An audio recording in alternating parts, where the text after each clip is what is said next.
Weather right now, at least here in San Francisco, we're lucky.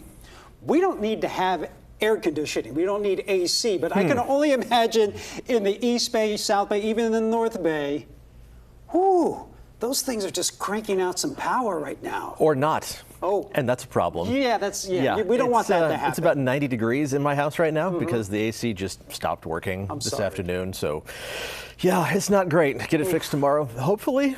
After that, though, by the end of the week, it's going to cool down one way or the other, regardless of what the maintenance schedule looks like, because we are going to get some relief from that heat that has gripped the Bay Area once again, inland parts of the Bay Area over the past couple of days. Looking outside from the Mark Hopkins Hotel, and the flag has been standing out a little bit. We kind of switched camera perspectives there, but we are seeing temperatures that are still hot around the Bay and farther inland. Around the Bay and along the coast, it's still comfortable, but that'll be the case again tomorrow.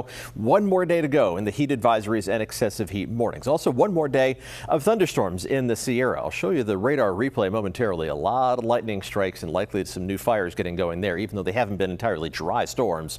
The late week cooling trend sends us to below average high temperatures by Friday and over the weekend. So there is some relief in store. We just have to wait for it. Here's that radar replay over the past 12 hours, and look at all of that lightning just bubbling up. Once we basically hit noon, it's like flipping a switch. The atmosphere gets unstable enough, hot enough that the air rises up and develops into those thunderstorms. A lot of cloud to ground strikes once again. Some rain, but not enough to significantly attenuate the fire threat. And tomorrow's going to be another day for the same locations with the threat of either dry lightning or not wet enough lightning to occur within the Sierra, and then much of Nevada over into Utah and Arizona as well.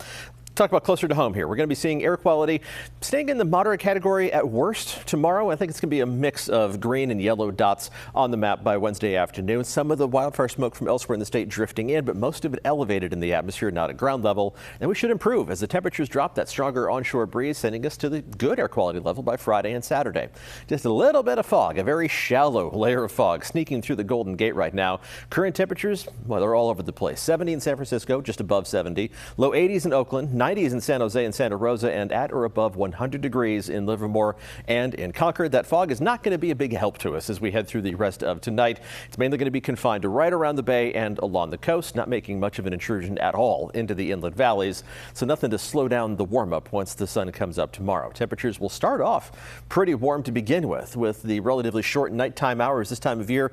There's only so much the atmosphere can do to lose that heat that builds up during the day. So inland temperatures a mix of mostly 60s and a few low 70s on the map by early tomorrow morning. It just gives us a higher jumping off point for temperatures to really take off once the sun comes up, which it's going to heat us up once again. Hopefully our numbers are going to appear on the map here. I thought I hit the button. It's always fun when this happens on live television. It's not going to be as hot as it was today, but it is still going to be hot. Here we go with those tomorrow's highs. It's low to mid 90s for San Jose and Los Gatos, but still around 100 degrees in Morgan Hill. Just below that for Livermore and Antioch. Temperatures in Concord and in Fairfield getting back up into the upper 90s, but at least staying out of triple digits. 80s for Fremont, 90s for Redwood City, but mid 60s for Half Moon Bay. Another day with 60s, 70s, 80s, 90s, and a couple spots getting up to close to 100 degrees. Not quite as hot for inland communities in the North Bay until you go much farther north, but mid 90s around Healdsburg really isn't that hot for this time of year. And there is that relief that is in store right around the corner. Let's check out the 7-day forecast.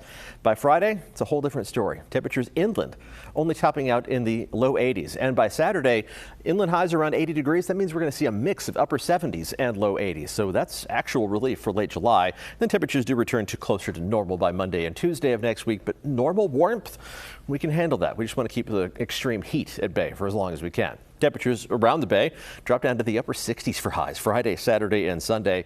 Really a taste of almost autumnal weather, or kind of a return to late spring. While temperatures along the coast don't change much, what you are going to see is less sunshine. But to the gray skies overhead by the end of the work week, that's going to continue through the weekend and into next week as well. Gotta love the coast. Yeah, free air conditioning. And how long has your AC been out? It's sometime today.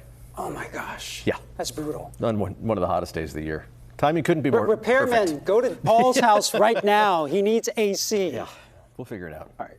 Thanks, Paul. Staying hydrated. Yes.